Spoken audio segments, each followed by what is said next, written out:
আসসালামু আলাইকুম guys, this is Shanto. Welcome to my channel and new video. আজ আমি নিয়ে এসেছি এমন একটা মুভি নিয়ে যেখানে কং এবং গডজিলাকে নিয়ে এই মুভিটি তৈরি হয়েছে। প্রথম মুভি শুরুতে আমরা দেখতে পাই কংকে অনেকটা ক্রিয়েচার তাড়া করতেছে। কং এক পাহাড় থেকে অন্য পাহাড়ে ছুটাছুটি করতেছে, কিন্তু ক্রিয়েচারগুলো তার পিছুই ছাড়তেছে না। অবশেষে কং পৌঁছে যায় পাহাড়ের শেষ সীমানায়। অবশেষে এবং ক্রুদ্ধ হয়ে ক্রিয়েচারগুলোর দিকে আক্রমণ শুরু করে।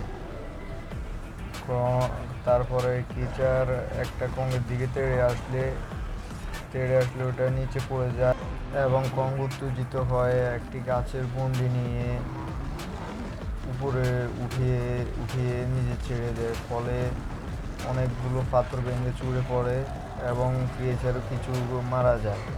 আরেকটাকে দুই হাতে টেনে কং ছিঁড়ে ফেলে।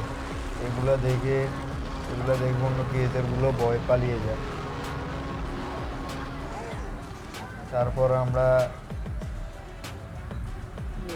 আমরা দেখতে পাই একটা ক্রিয়েচার শহরের উপর হামলা করে দেয়, যার কারণে পুরো শহর তছনছ হয়ে যেতে শুরু করে। এরপরে আমরা পানির তলে গডজিলাকে দেখতে পাই। গডজিলা জাগ্রত হয়ে পানির উপরে উঠে ক্রিয়েচারটার উপর আক্রমণ করা শুরু করে। এরপর শুরু হয় ক্রিয়েচার এবং গডজিলার লড়াই।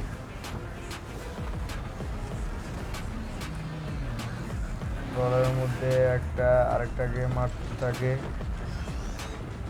মারতে মারতে শেষ পর্যন্ত গডজিলাই জিতে যায়।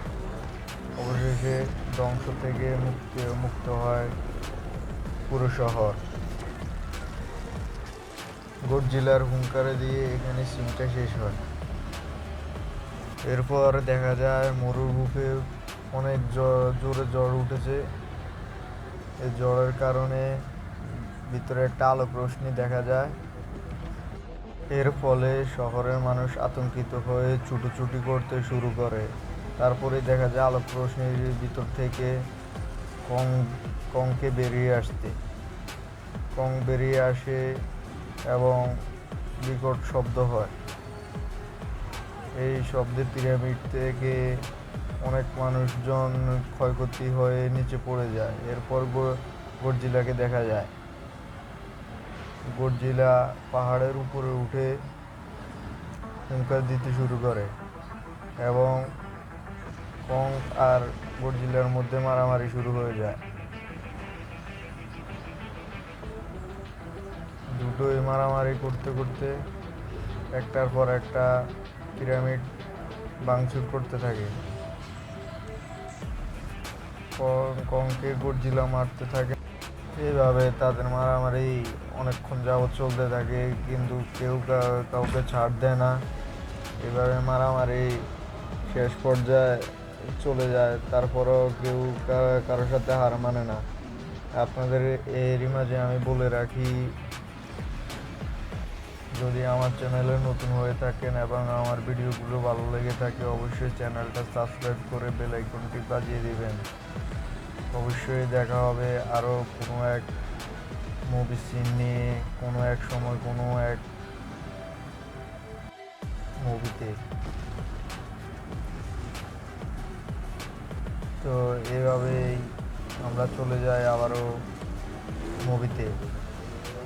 এভাবে মারামারি চলতে থাকে। এরপরে গডজিলা গায়ের থেকে একটা নীল আবরণের আলোক রশ্মি বেরিয়ে আসে।